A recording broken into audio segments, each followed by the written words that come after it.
Well, Standish, we've made good traveling. Delightful. Nate, it's my turn, Clinton. Here. Oh, looky, gentlemen. Captain Standish pays in our good English gold. He knows his Yankee script has no currency here. Gentlemen, I give you the king. King.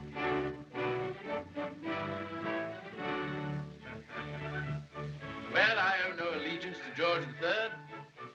However, since the war's been over a year, you're king. Well put, sir. Now I'll give you another toast, more to your liking. You're General Washington.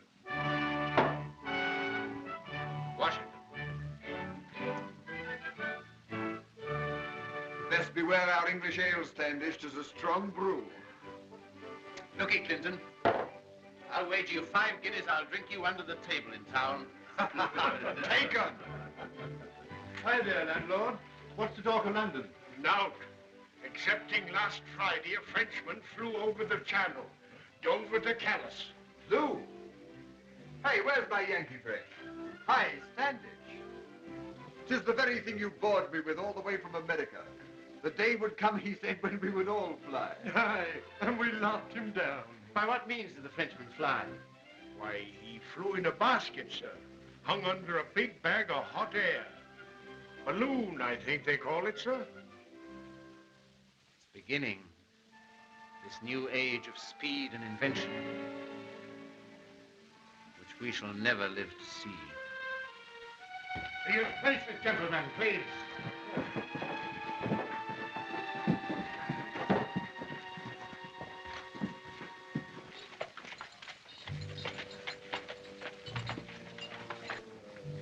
What time shall we reach London, Major? By mid-afternoon, if you bestir yourself. Then I shall be able to wait upon my cousins before dinner. Where do they reside? Berkeley Square.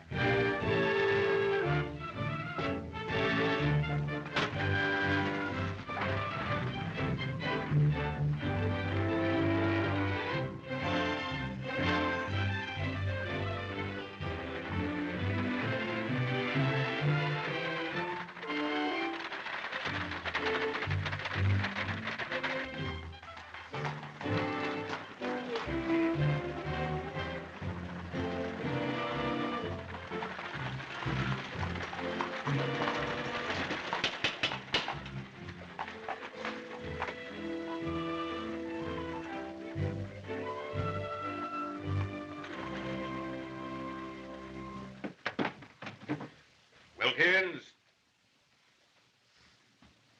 Oh, Master Tom. Gad's life, Wilkins. When did you turn prude?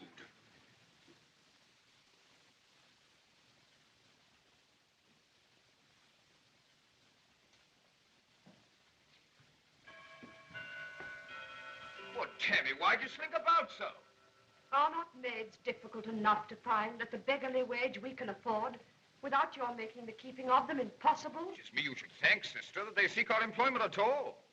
Your tastes are those of a stable boy. You're all alike in the dark.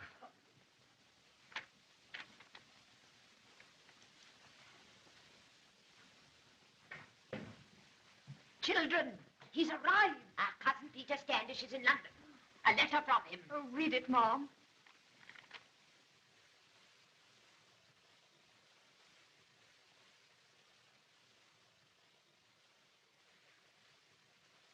Having arrived within the hour, I shall do myself the honor to wait upon you at 5:30 in Berkeley Square. 10 minutes? The Yankee wastes no time. And now, Tom, you will greet him below and bring him up here. And Kate, you will welcome him on my behalf. Not alone, but surely you will present him to me. You will do as I tell you. But would you have me sell myself to pay our debts? Dammy, the baggage grows bashful. Now, looky, Kate. Hook this Yankee Standish, and there need be no more talk of beggary in this family. I know what you've in mind. You think to find him drink, women, and cards so that he'd pay for yours. Oh, you baggage. Thomas. Ma. He commends your miniature. Such blushes, too. Art or nature, Kate? More natural than wit in you. Your husband will find you sharp of tongue, my lass. Splud. If only he'll have you.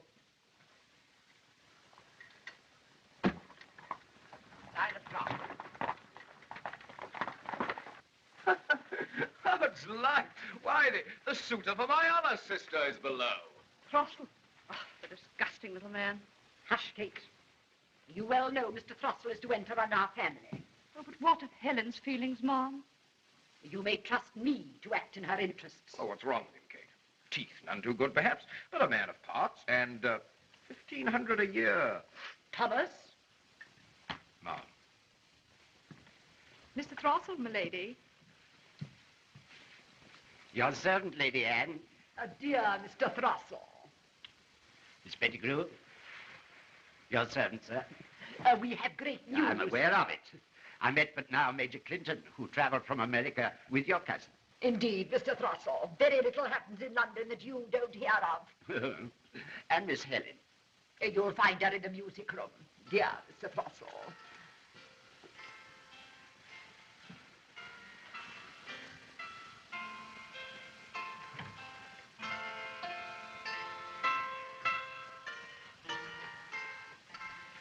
And you, Tom, when our cousin arrives, you are not to say colonial.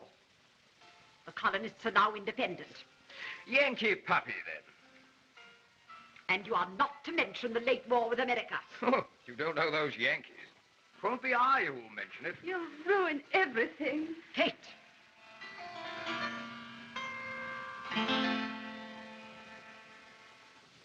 At your service, dear Miss Helen. I am your servant, sir. You are aware, Miss Helen, that I have been favored with your mother's permission to pay my... Mr. Throstle, I am most sensible of the honor that you would do me. But I shall never marry. At least, Miss Helen, since your affections are not disposed elsewhere, my hopes... I shall never marry.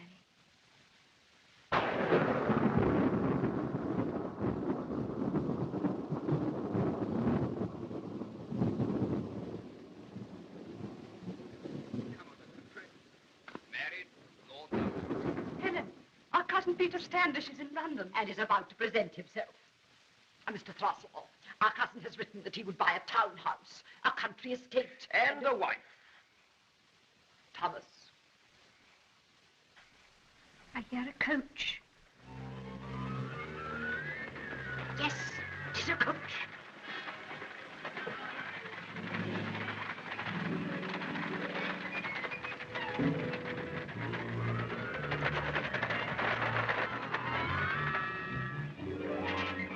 Come downstairs to him. Good luck with your savage, Kate.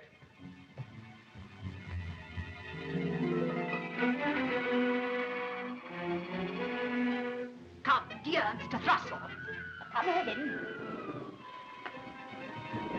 Why must Mother make it so hard? I know. But only be yourself, Kate. Our cousin will not eat you.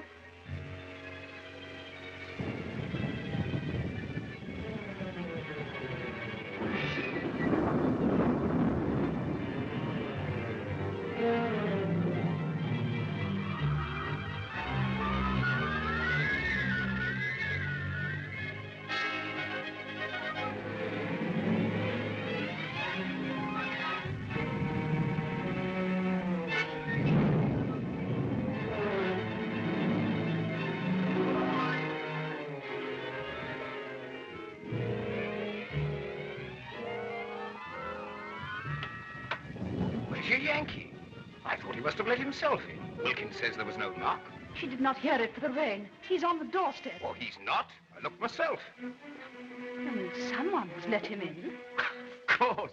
Gone around to the servant's door. Knows his place.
Is Mr. Standish in?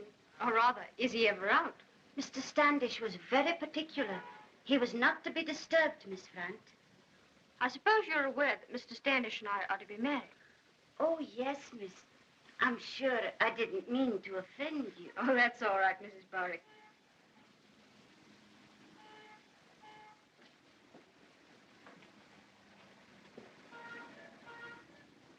It's only that I'm so worried about him. Cooped up in this house for 3 days. He's a gentleman of moods, miss. Oh, he wasn't until he inherited this house and came to England. Tell me, what does he do with himself here? Well, he reads a great deal. It seems he found some old books and papers in the house. And then he walks about. Frequently, I'm hearing him in the night, miss.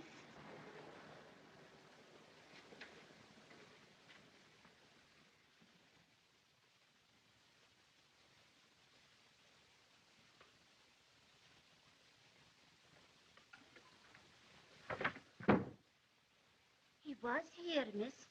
Just a few minutes ago. I'll see... Mrs. Barrett, this house has some queer hold on Mr. Standish. It isn't healthy. Yes, miss.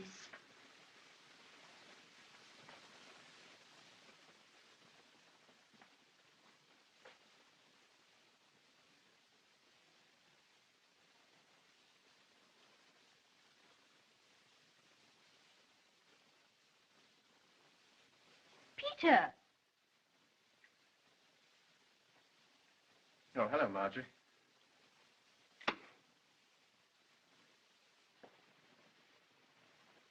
Why candles?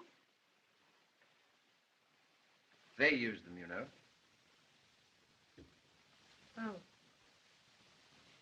What's that? Oh, this? It's the crux ansata. The Egyptian symbol of eternal life, I believe. Came with the house. You know, I've made some wonderful finds since seeing you. Look, Peter Standish's diary. His trip from New York took 27 days. The war was just over. He fought under Washington, you know. Look here. He says here that Reynolds wouldn't finish his portrait. But he did finish it. It's obviously all Reynolds. You might have sat for it yourself. And his name was Peter Standish, too. It's very odd. Yes, it is strange, isn't it? Look, he married the eldest sister, Kate Pettigrew. They lived in this house. I've got other papers about them. They had children who died here. Then there was a younger sister, Helen. Her people tried to force her into a marriage that she hated. Look, here's even something about a shawl. A cashmere shawl that Helen's aunt in the country gave her just before Peter came over. You see? Minute details about everything. And I've got all his letters, too. Courting Kate before he'd ever seen her. They were hidden in this box here. And here's the letter that Peter wrote Lady Anne, the girl's mother, just after he'd arrived.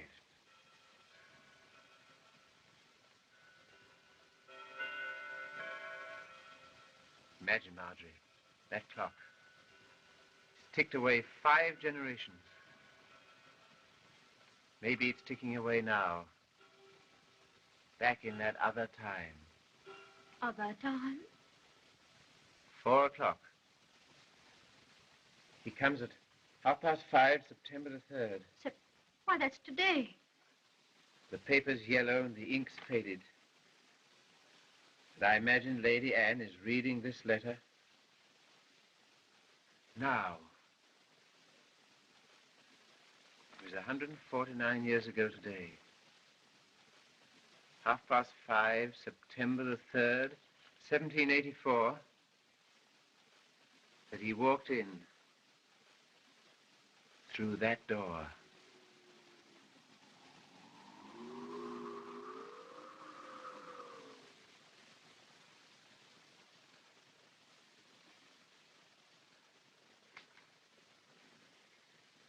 Peter, do you realize you haven't seen me for 3 days? Haven't even called me up? Old Mr. Pettigrew wouldn't have a phone in the house. He left everything just as it was. Furniture, everything. I believe you care more about this old house than you do about me. You're so nervous, dear. You're smoking too much. Am I? Oh, well. It's only a month until I'll be living here, able to look after you. Listen, Marjorie. I must have that month here alone. Alone? Marjorie, please trust me. Oh, I will trust you. If you'll only tell me what this is all about. You wouldn't have... No, I can't. You mustn't ask me that. What's that? What? Sounded like a wagon or a coach rattling over cobblestones. Seemed to stop here.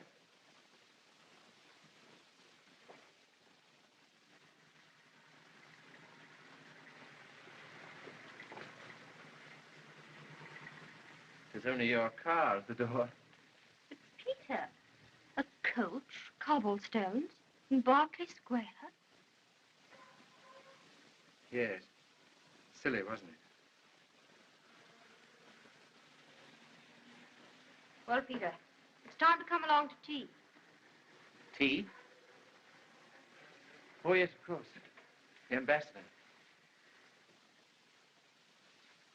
I've got to be back here at 5:30. Is someone coming? No. Well, then come along, dear. It'll do you good. You know, Marjorie, you don't want to marry me. You only want to look after me. One goes with the other. I suppose so. It won't take me a moment to get a coat. I'll be back in a jiffy.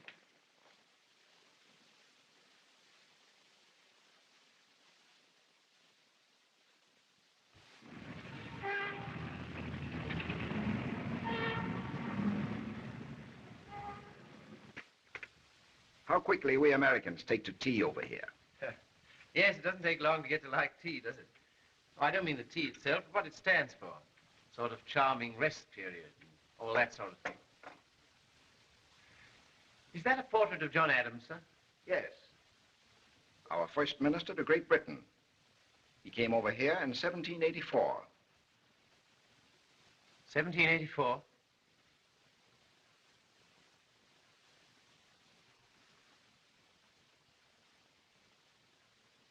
It's after 5. I must run along. Oh, but you don't have to go, Peter. Well, Goodbye, dear. Marjorie, next time you see me, if I behave oddly or... It's no use. Goodbye, dear.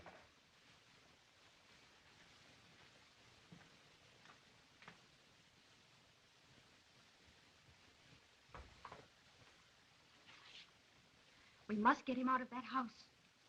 Don't worry. Thank you. Goodbye. Goodbye.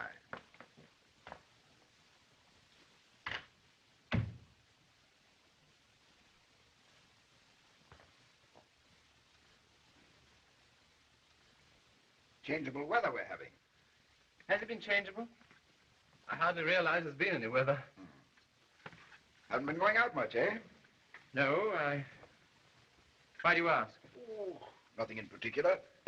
I just wondered why I haven't seen you anywhere all these weeks. Well, that house has been taking up most of my time.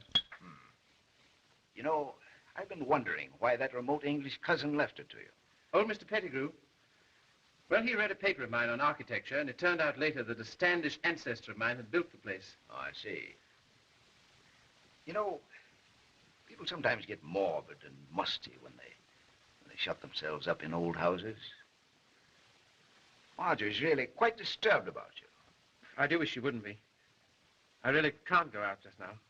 Look here, Standish. Don't you think you ought to get away for a while? Get away?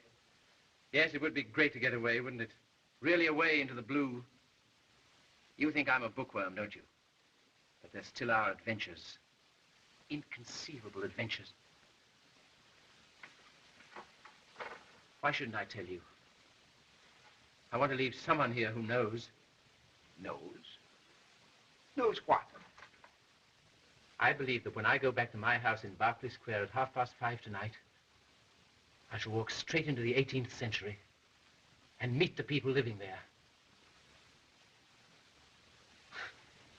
Well, now that I've told you, I suppose you'll ring up a specialist. Well, of course, none of us believe in ghosts in America, but over here in these old houses... Who said anything about ghosts? I believe they're alive. Peter Standish is alive. Just as I'm living here, he's living there. Back in his own time. Own time? You mean he's still alive in the 18th century? Yes. What, dear boy. No, look here. I know what you're going to say, but perhaps this will help to clear it up.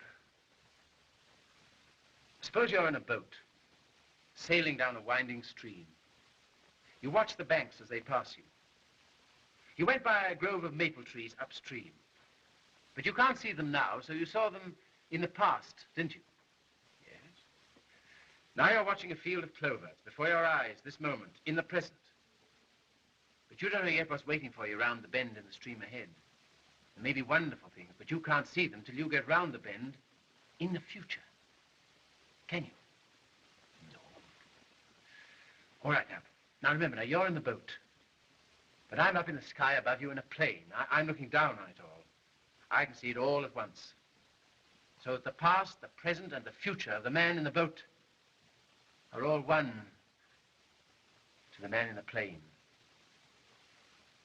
But doesn't that prove that all time must really be one?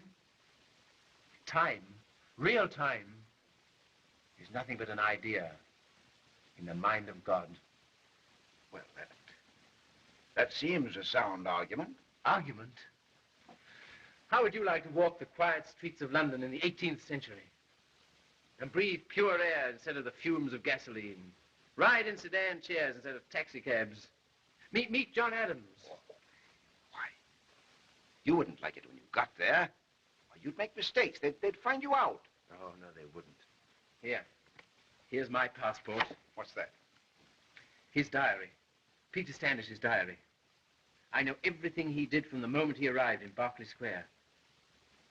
Of course, naturally, I'd have to do everything that he did. I mean, I couldn't change anything in the 18th century that really had happened in the 18th century, could I? I'm late. Must be back by 5:30. Thanks very much, sir. But Standish, don't... Good day, sir.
I am your servant, sir.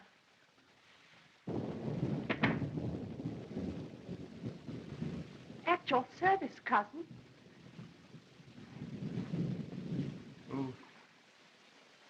Who are you? Kate Pettigrew. Kate Pettigrew?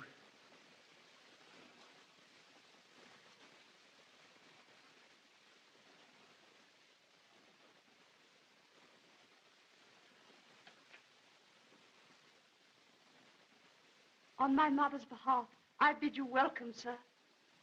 Your mother? Oh, yes, the Lady Anne. I trust she's well. I thank you, sir. It's It's raining awfully hard. Oh, yes, you'll find the weather wretched in London. You seem a little constrained, cousin. Well, you're not exactly at your ease yourself.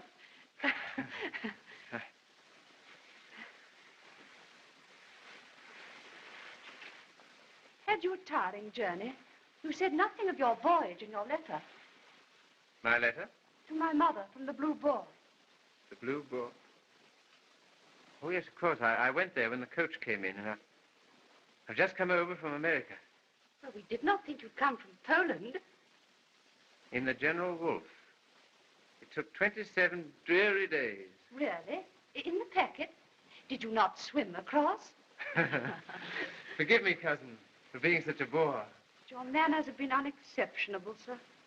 But hardly appropriate for one who has just met his betrothed for the first time. Are we betrothed? I have not heard of it. Oh, come, Kate. It's been practically all arranged in our letters. But, sir. Kate. But, sir. Kate. This is more in keeping with what I've heard of your rough ways at home, sir. I vow you are the audacious fellow I told Helen we must expect. Helen? Oh, yes, your sister. You've not even asked my mother's permission to pay your addresses. Oh, but must I do that? Well, is it not invariably done? Well, not in New York. This is London. And do visitors in New York walk into houses without so much as a by your leave? But I pressed the bell. Bell? I mean, I knocked. Oh, we saw you alight from your coach. But who let you in? The door was ajar. I walked in. To get out of the rain. But your clothes are dry.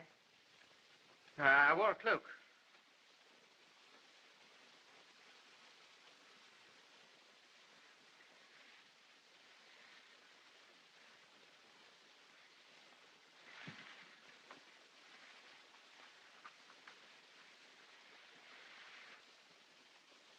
My miniature. Fear.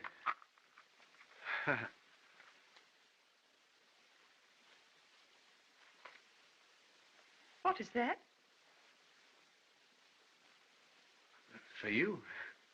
Oh, most charming, but is this not a little premature? Premature?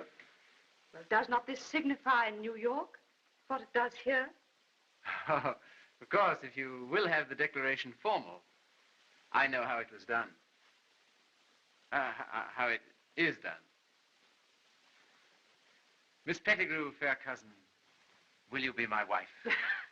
You go much too fast. You'll not dislike me for that. I've not said that I mislike you. Well, I cannot find... He can't. My brother Tom, Mr. Peter Standish. Your servant, sir. I trust you had a pleasant journey, sir? Yes. Yes, indeed. Thank you.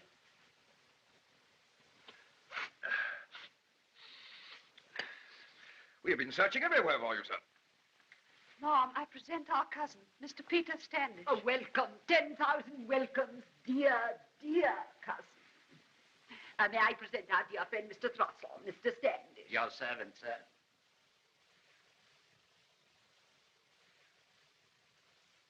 Helen, I present our cousin, Mr. Peter Standish.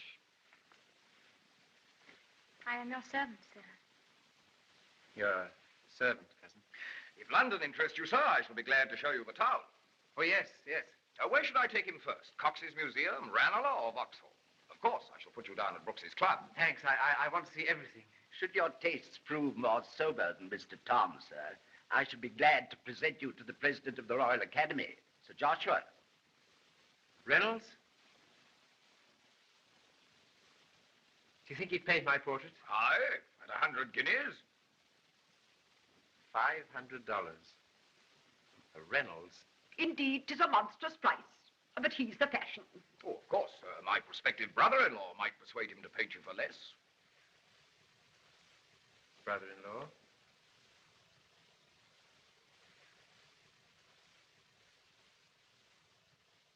Our cousin will be here for your birthday reception, Helen. Oh, then your aunt's gift is your birthday present. Gift? I mean the cashmere shawl. Oh, Helen, you sly puss. Is it a shawl? Aunt Willoughby gave me a parcel for my birthday, but I wasn't to open it until then. I haven't opened it. I don't know what's in it. Well, dear me, what conjurer's trick is this? How did you know about Helen's present? Yes, sir. How did you know it was a shawl? I believed it was an American jest. A shawl! So it is, Begin. But, cousin, how did you know? Indeed, how, cousin? Come, sir. I'm heartily sorry. I must have got muddled somehow. Muddled, sir, muddled. 'Tis not you who are muddled. Oh, Helen, here's a rival for you. Look here, cousin. Can you read thoughts like my sister? No, of course not. Pray solve us your riddle, Peter. I must have heard about the shawl somewhere. But, sir, you but now reached London from America. I'm afraid our cousin Peter is not well. No, I'm not. I've a rather tiresome headache. And then you must rest till dinner. Tom, take our cousin to his room. Ah. Come, sir.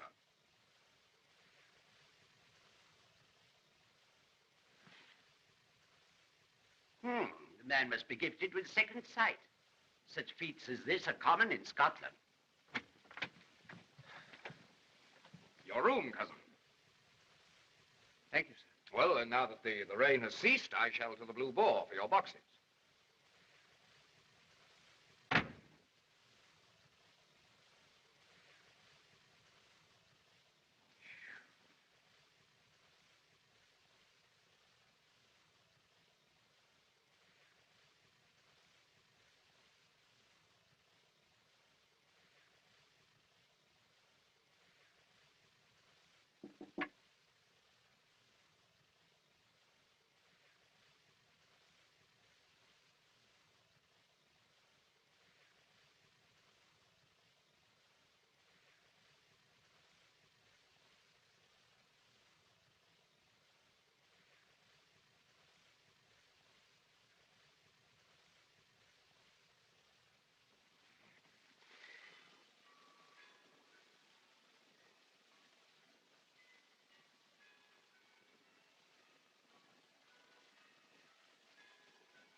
Berkeley Square.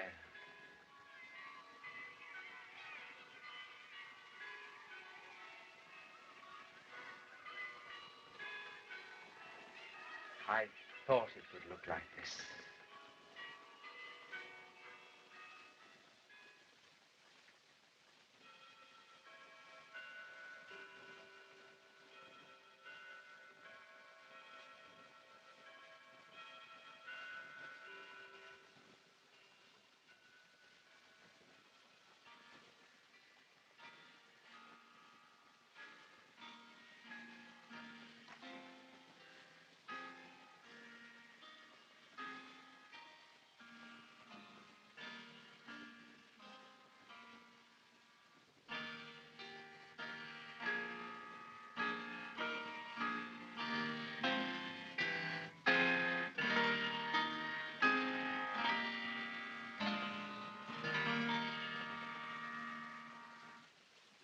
Why do you stop?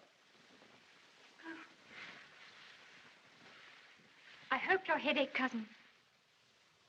There wasn't really anything the matter with your head, was there? No, not really. But you were the only one who saw. At any rate, you made them stop bothering me. And how could you know about my shawl? Please, don't ask me any more about the confounded thing. If you wish. Thank you.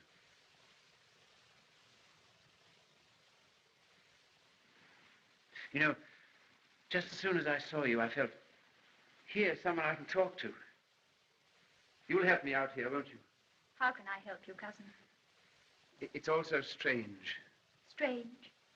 Yes, all this. England? London? Yes. I didn't think it would, but it makes me uncomfortable. You see that. I see that you see it. I feel like a fish out of water. Oh, Kate will soon put you at your ease. Helen, are you really engaged, Mr. Throstle? Tom had no right to say it. I thought so. I could see you weren't in love with him. Oh, do you think that's reason enough not to marry him? Oh, of course. Look here, Helen, we'll make a bargain. You help me out, and I'll back you up. Will you? Yes, I will. Of course, I keep forgetting. I can't interfere with things that happen. That really do happen. I mean, you see, my position here is so unusual. You don't realize yet what your position here is. They'll do anything you wish. Yes, but... Oh, you'd never understand. Perhaps you really do marry him after all. Never. That's the spirit, Helen. I don't care much for the little fellow. And anyway, I'm quite sure there's nobody here good enough. Why'd you look at me like that? I don't know. Is there anything strange or wrong about me? Strange or wrong? I'm an American, you know, just come into this new world. That's why I'm nervous. Is it?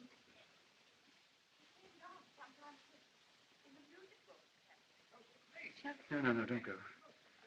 I've got nothing in common with the others. All the others?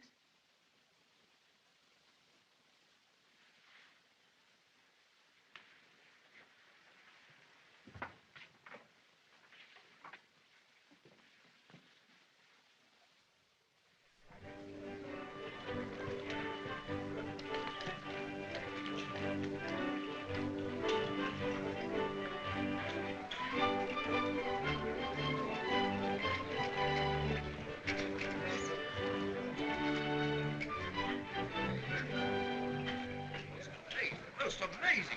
I've never met anybody like him in my life. Why, it is no small privilege for a Yankee to be admitted this club. Yet he patronizes the members. Why, only yesterday, he turned his back on the Prince of Wales. Thank heaven it was thought an accident. Why did he so? Oh, because His Highness blew his nose with his finger. Have you also observed his ignorance of all the petty details of everyday life and his nice disgust with so many of them? We affect him as a tribe of barbarians would affect us. Yet he's an American, colonial. 'Tis the most absurd paradox. Well, this sounds not at all like my Yankee. But then I've not seen him since we reached London. Oh, see him you shall, for there's your rebel now.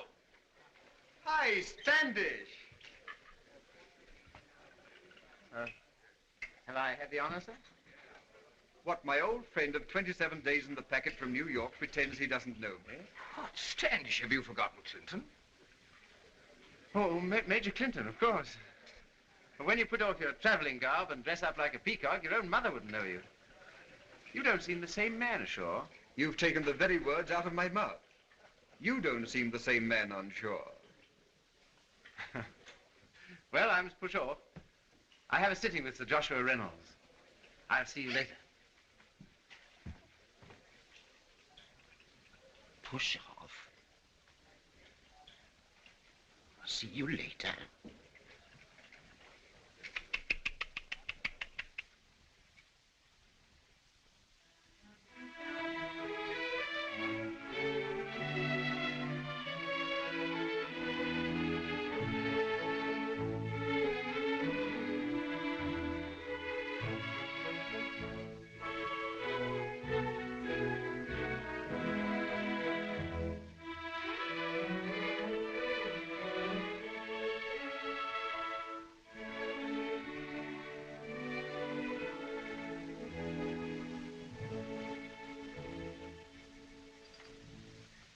You Americans seem to believe, Mr. Standish, that now you have broken away from England, you will do great things in the the United States. I suppose we shall. You see, our forefathers, we have brought forth on this, that continent, a new nation, conceived in liberty and dedicated to the proposition that all men are created equal. All men are created equal? But, sir, that proposition is absurd. Yes, it does seem a little cockeyed, doesn't it? Cock-eyed? That's an American word, Kate. You see, we've invented a new language over there. You must instruct me in it. Oh, I can paint no more today. What is it, Sir Joshua? Something in his face eludes me. Why, have I not an ordinary face?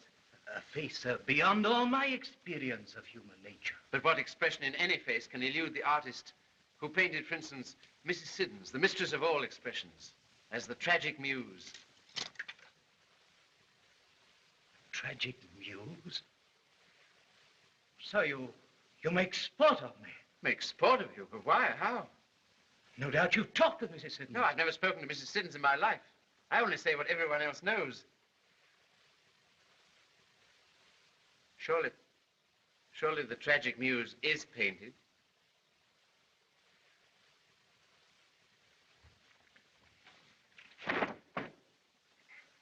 One sitting. That is all. I told her nothing. Not even my name for the portrait, which no one knows. But you and your servants. I'm sorry I mentioned it before it happened.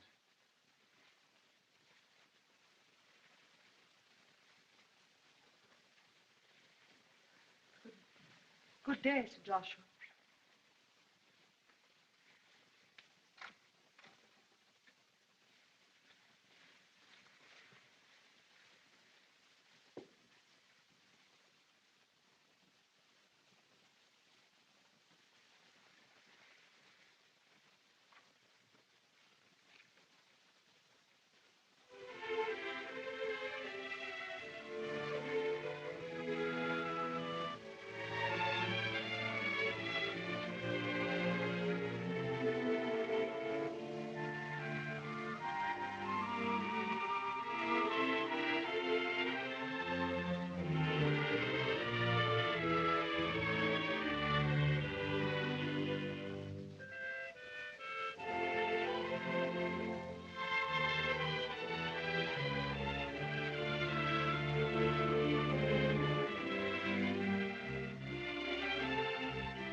Helen, are you afraid of me too?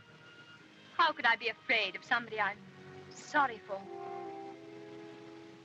Why are you sorry for me? Because you're unhappy with us. You feel so strange here. Yes, I do. I can't imagine what America's like. But I suppose everything is so different. And the people, too. Yes, that's it. Everything's so different. You know, they all like me at first, your people. And then I say something wrong. I see it in their eyes. Fear. It's because you look through us. You seem to know what we think. Even what we're going to do next. I don't understand you. I wish I could help you. Oh, but you do. Just by your sympathy. Even though you can't possibly know how much I need it. Do you?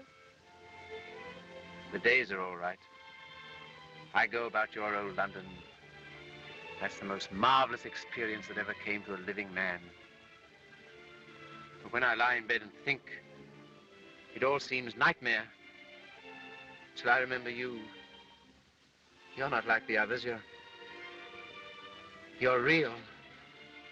I'm Kate's sister.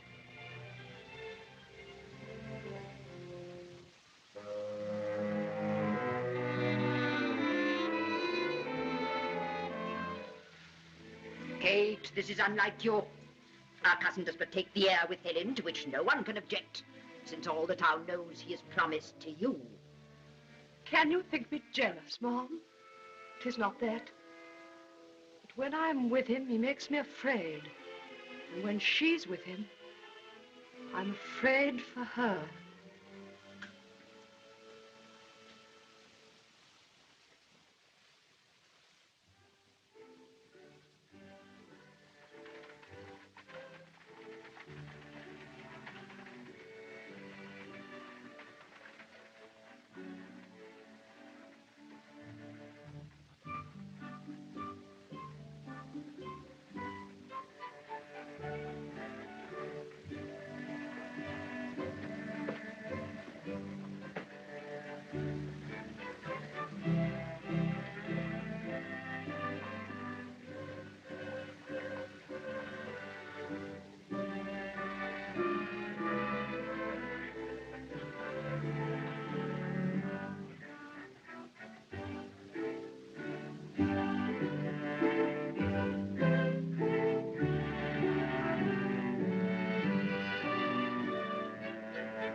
I'm afraid I'm disgracing myself. But I had 3 lessons. Do they not still dance the minuet in America, cousin? Well, we've forgotten your polite measures. Our dances are modeled on those of the the Red Indian.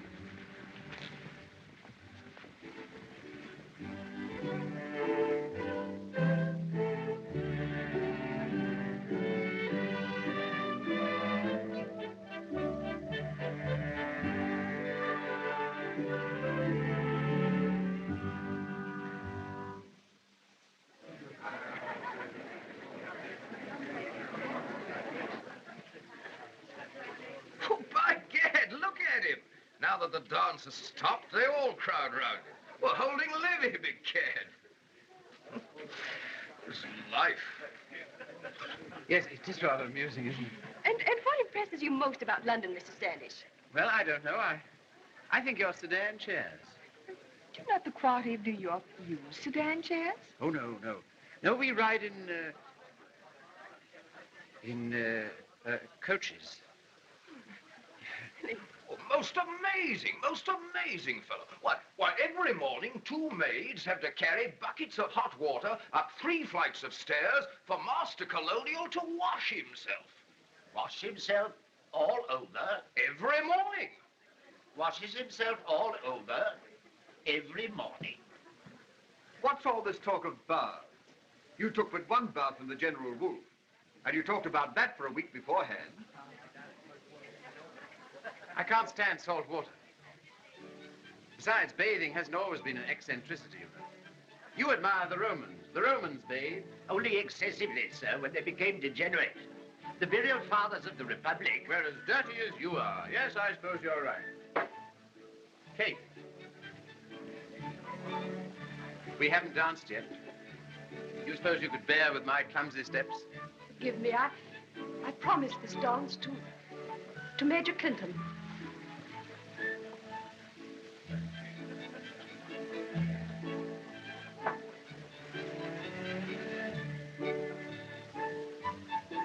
Ah, Mr. Standish.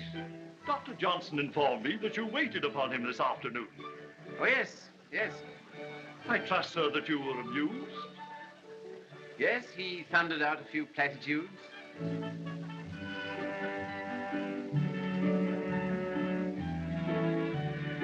Well, sir, you can at least sympathize with the feelings of Englishmen who have been obliged to sign away a continent. Ah, but do not grudge us Americans our poor stretches of wilderness, my lord.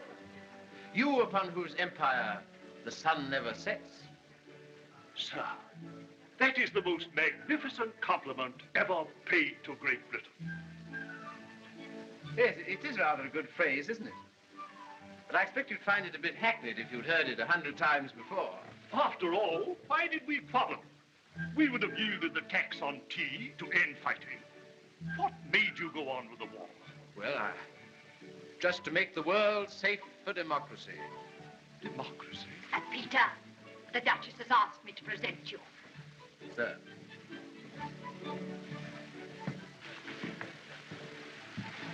Duchess, Mr. Peter Standish, the Duchess of Devonshire.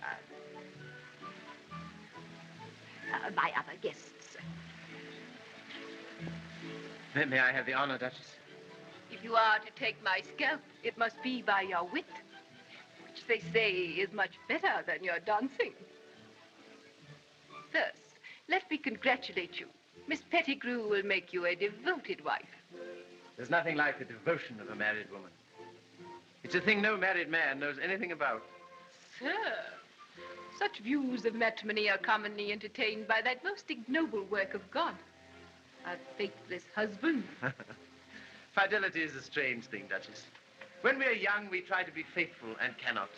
And when we are old, we try to be faithless. And cannot.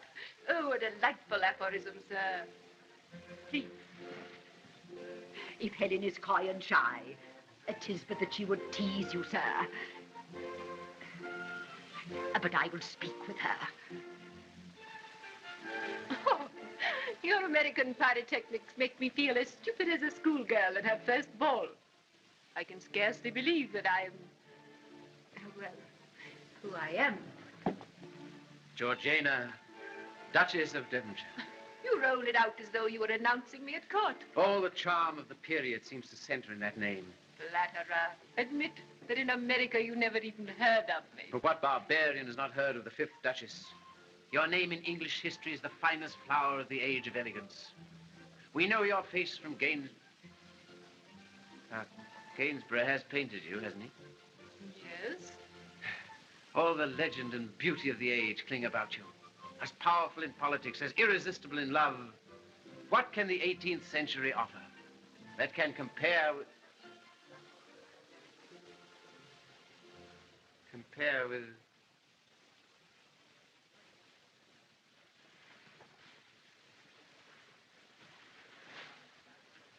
You speak of me so strangely. I find your overwhelming compliments a little disturbing. You were talking of me as we two might talk of Madame de Maintenon. In the past tense. Oh, no, Duchess. I never once used the past tense. But you were thinking of me in the past tense. Now I know what it is. You've been talking about me as though I were already dead. And I tried so hard to make an impression. Sir, you have made an indescribable impression. Your arm, Sir Joshua.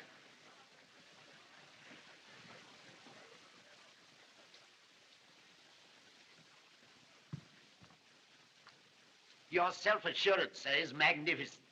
Are you so confident that Miss Pettigrew is not almost of a mind to break with you? Kate, break with me? Listen, Throssell.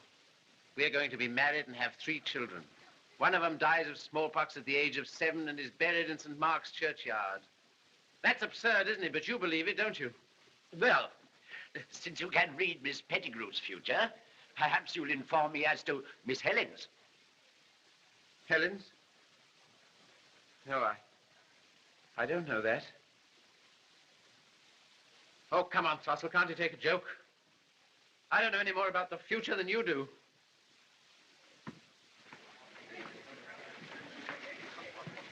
Well, what have you been saying to the Duchess, Peter? She's been repeating things that don't sound like you at all. Oh, I just dazzled her with a few cheap epigrams made up by a fellow named Oscar Wilde. A friend of yours in New York? No. No, he's dead. Or rather, he's not... Never mind. No, it's a bit complicated. You did indeed dazzle the Duchess, Peter. But you made her afraid of you, too. Mom.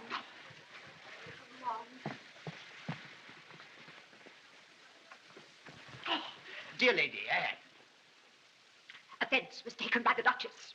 It will be the talk of London tomorrow. Kate, you danced with every Tom, Dick, and Harry, and not once with Peter. And you, Helen, You have not been even commonly civil to Mr. Throstle. Oh, I'm distracted. Sir Joshua presents you his compliments by me. He will paint you no more. He would destroy your portrait.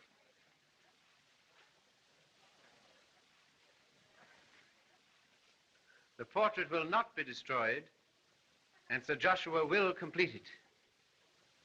Painters have good eyes. What did Sir Joshua see? Kate! How did you first get into this house? You walked in here, but no one saw you below. You remember the rain? His shoes were dry. Kate! Madam, if I could have a few moments alone with Kate. Indeed, yes, cousin. Oh, we must see to our other guests. Come, Mr. Throstle. Come, Helen. Come, Tom. And we are living in the 18th century, in the age of reason, the age of Voltaire.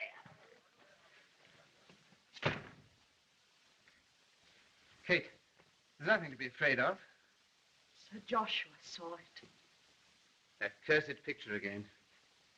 You mustn't talk like this. We're going to be married. In the morning, I shall post to Budley. I cannot stay in this house with you. Kate, you can't break our engagement. So you think there are no limits to what a wizard can do with a woman? The women all press after you, don't they? But no woman wishes to dance with you twice, excepting Helen. You think you can make me marry you when I fear you as I fear the devil. Now listen, Kate. We're going to be married and have children and live in this house. That happens. I'll not return while you're in this house. In heaven's name, go back to America. If that's where you come from. But this marriage has to be.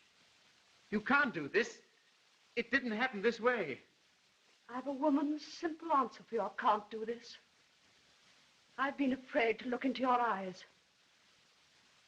But now, look in mine and tell me that you love me.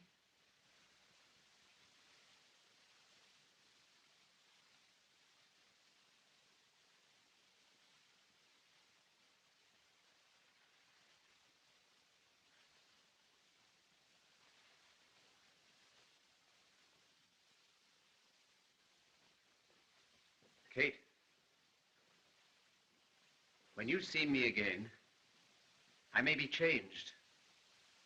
I might not seem the same man. I may feel differently about Helen and Throstle. If I do, promise me that you'll stand by Helen against them all. Help her, Kate. She'll be alone. She'll need your help. She will indeed need help if you take such an interest in her.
Peter. You know? Kate's not herself tonight. Oh, it isn't Kate's fault. She's found out that I don't love her. But you want to marry her. I had to play a part. That was all. Peter, how can you speak of things that haven't happened yet? How can you know things you couldn't know? First, about my shawl. And since so many things. Helen, things of tomorrow seem as real to me as things of yesterday. I want to see ahead. The wonderful things that are coming after we are dead. So you're in love with the future, as I was in love with the...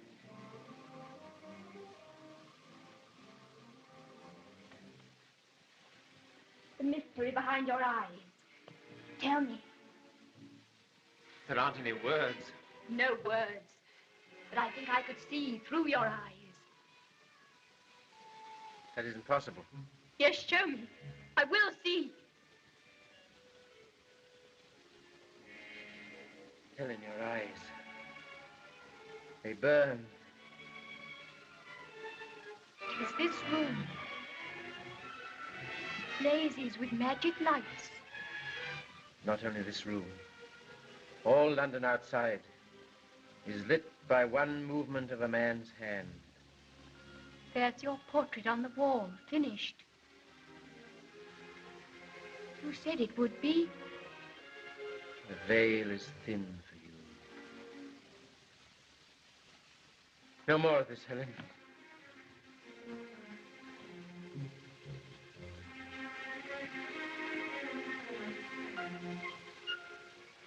I must see.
Not men. You've seen the future, Helen. Oh, it is not true. God would never have put us here to suffer for a race of fiends like that to come after us. Oh, Helen, try to understand. I come to you from somewhere else. That other world. That world? Now you're afraid of me.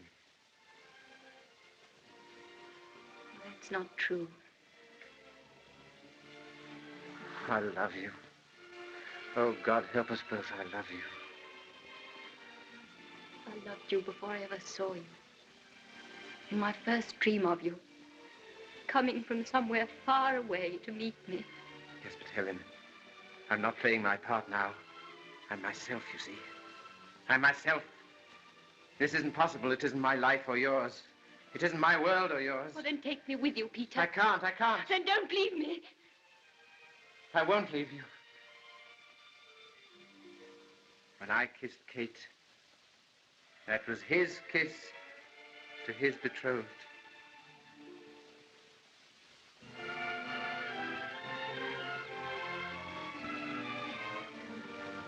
There's never been a kiss like that since the world began.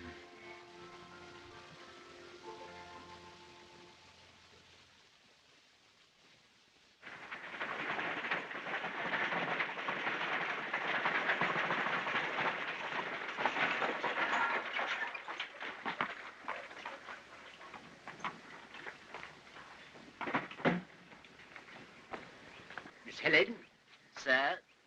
Miss Helen, it has been a week since I have been able to ask about your health. Has it been so long, Mr. Throttle? I trust, sir, you have found agreeable your rides about our countryside. I love the English country, sir. Some men are more backward in confessing their affections.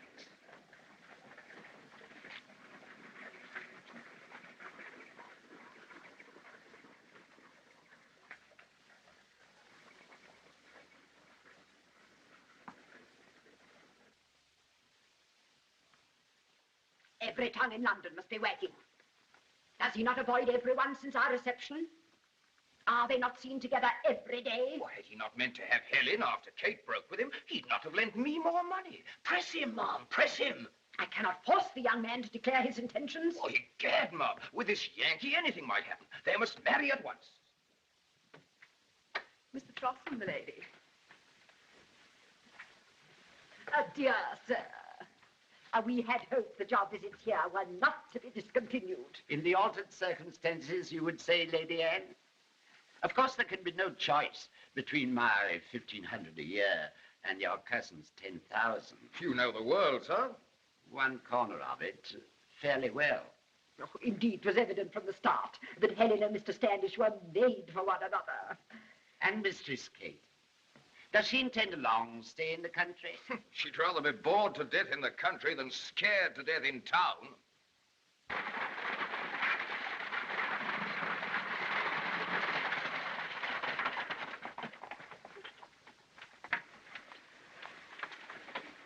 Go to the Blue Boar and I will send you word. Yes.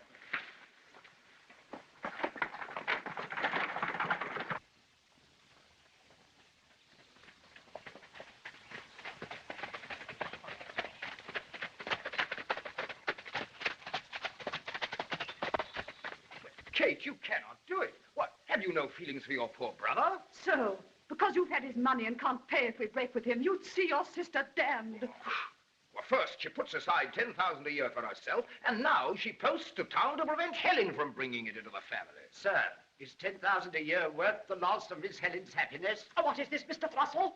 Who spoke of lots of happiness? Madam, Mr. Standish is no fit mate for any mortal woman. You know. Heaven will not permit it. Kate, if you cannot master this strange perversity, you must return to Budley.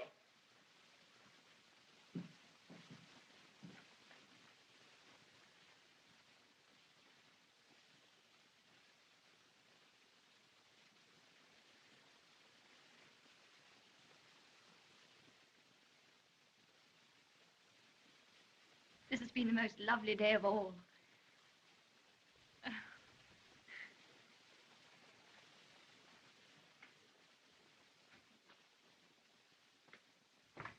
He cast a spell on me, but God took pity and saved me. And I returned to save Helen.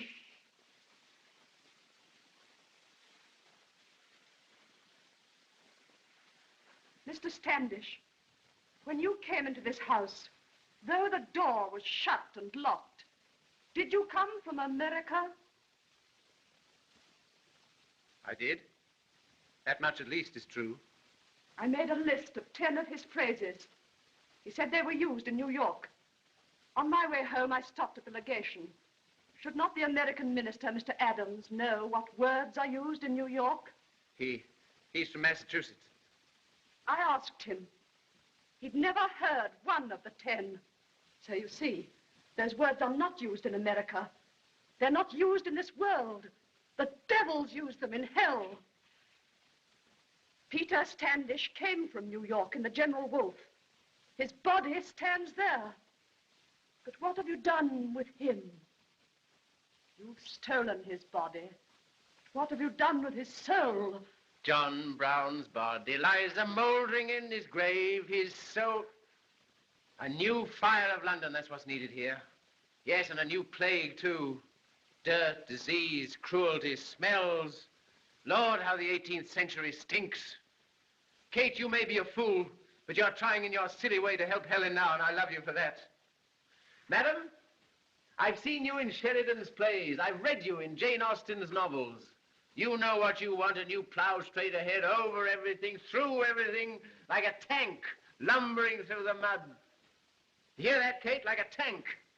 There's your 11th strange word from the lexicon of Beelzebub. Go to the American legation and ask Charles Francis Adams what tank means. No, it isn't Charles Francis Adams who's minister here now. It's his grandfather, John Adams, second president of the United States. Charles Francis Adams isn't even born yet. He won't be minister here till the Civil War in 1861. What's one blunder among so many? Peter Standish came from New York to Plymouth in the General Wolfe, did he? Peter Standish came from New York to Plymouth in the Mauretania. Shall I make a few more blunders for you to gibber at?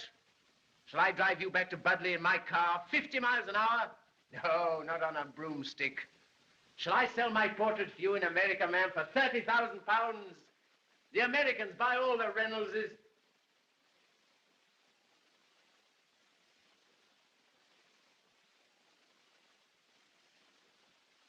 What do I care about you? You're all over and done with. You're all dead. You're all rotted in your graves. You're all ghosts. That's what you are, ghosts. No! Well, stop her. She'll tell Helen.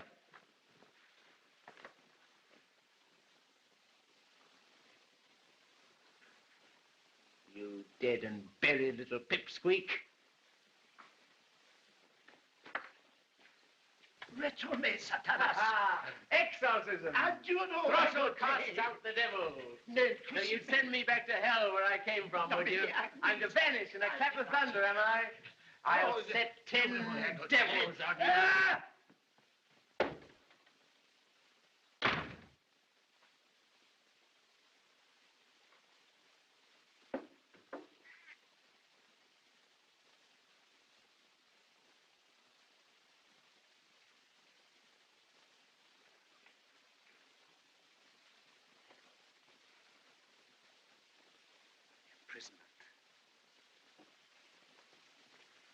Imprisonment for life. For life. For life. In this filthy little pigsty of a world.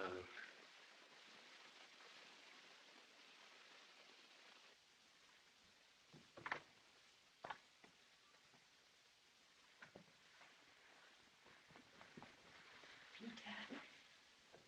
Oh, Helen. Kate knows. And Trussell. Yes, Peter. They told me how you feel buried alive among the dead.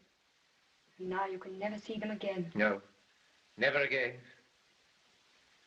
We'll go away together. To America. People would hate and fear you anywhere. Why should they hate me? They hate what they fear, just as you fear and hate them. I can face them all, for you belong to me, not them. I'm strong now. Don't make me weak again. Each night I've said, he must go back. But each morning when we'd ride away together, I'd think, let me have only one more day. Helen, I couldn't face my own life without you. What life is this for you? Be brave, Peter, and listen. We two alone have been chosen for this wonder. Out of all the millions of lovers since time began. Our love is more real than if you had been born in my world, or I in yours. Because it is a miracle. That we've come together at all, doesn't that prove that we weren't meant to lose each other? Yes, yes. And we shall be together always, Peter. Not in my time, nor in yours, but in God's. But Helen, I want you now. You can't want me to go back. You love me. With all my soul. Then I stay here.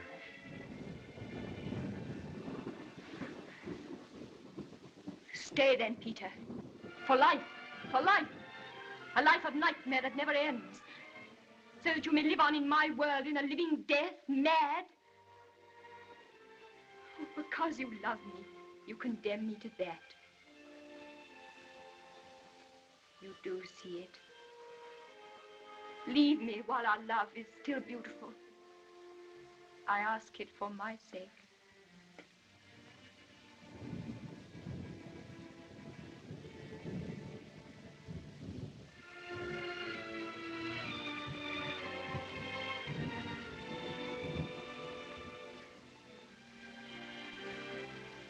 You've your own life to live, out in the future, Peter. Don't be too sad there about a girl who's been dead so long. As I grow old, your youth will seem to me eternal youth. For you will come, won't you? Young as I see you now, to my grave in St. Mark's churchyard. To you, that will be tomorrow. And yet, 'twill be generations after I am dead. I'll ask for a stone with the letters cut deep, so they won't wear away before you come to me. And you must come alone. But if you love that other girl, you must marry her. Oh, don't. But you can't live in this house with only that old woman to look after you. When that happens, I shall be... And yet I am jealous, even though I will be dead. Helen, I love you only. Now, and in my own time, and in whatever other times may come. I believe. Forgive me. If only you could take back with you just one thing that was mine.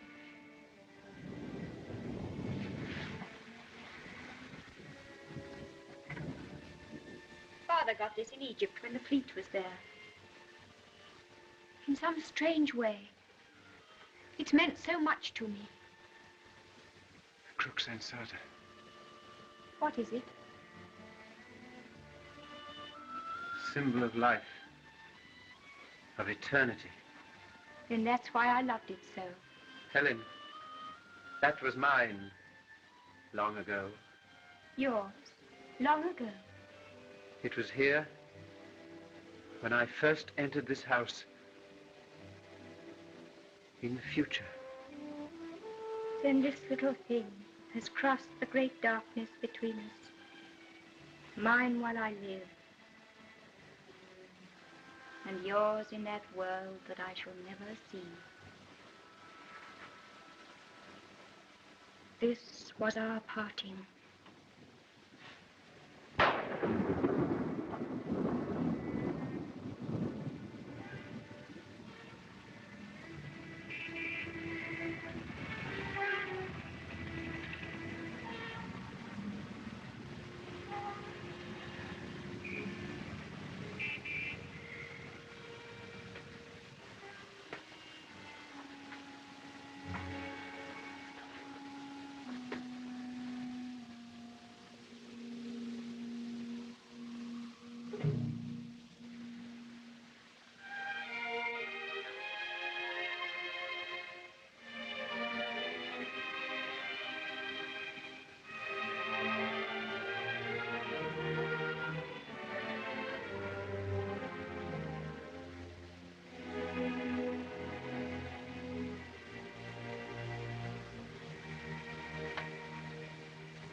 No more dear shadows.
Has Mr. Standish come in yet? Yes, miss. He came in just as the clock struck 5:30.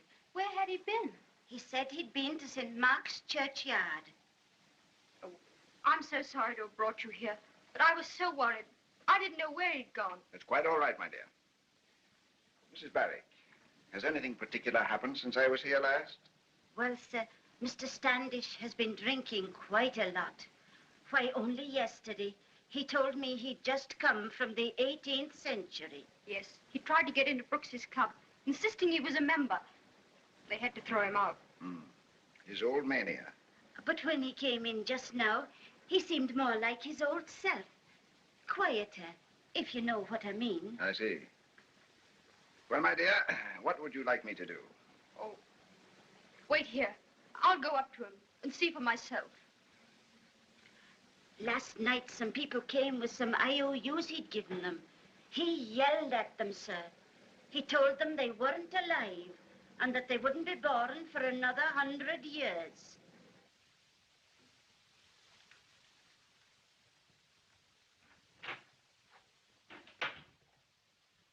Marjorie. Peter, you know me? Of course. I'm afraid Peter Standish has been giving you an awful lot of trouble. Well, you haven't been yourself, dear. But it's all right now. We were going to be married. You and I. It seems so very long ago. You remember. If you remember me, you can't think any longer that you're he. Marjorie, something has happened. Something that you could never believe. And now I must live here alone. In this house, alone? I shall keep this room just as it was. Always. Peter, you can't do... Why, what's that paper you have? An epitaph. I copied it just now from a tombstone in St. Mark's churchyard. Whose epitaph is it? The girl who died 146 years ago. Who was she? Oh, a cousin of Peter Standish. It's Latin. What does it mean? Peter, you're crying.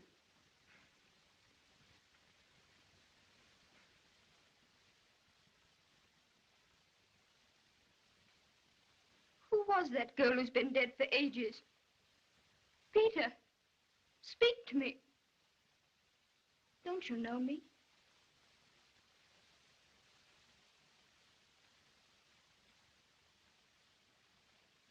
Would you rather I go?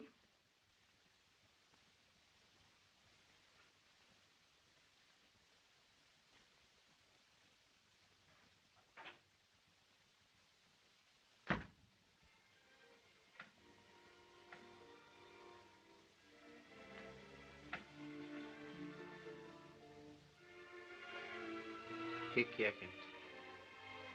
Here lies,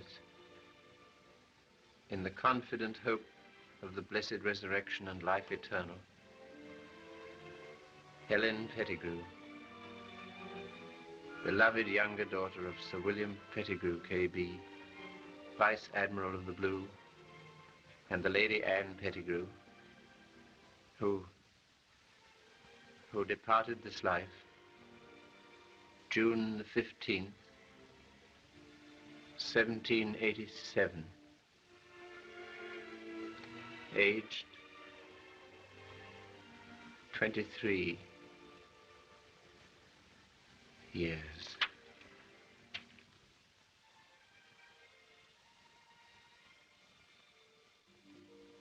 We shall be together always, Peter. Not in my time, nor in yours, but in God.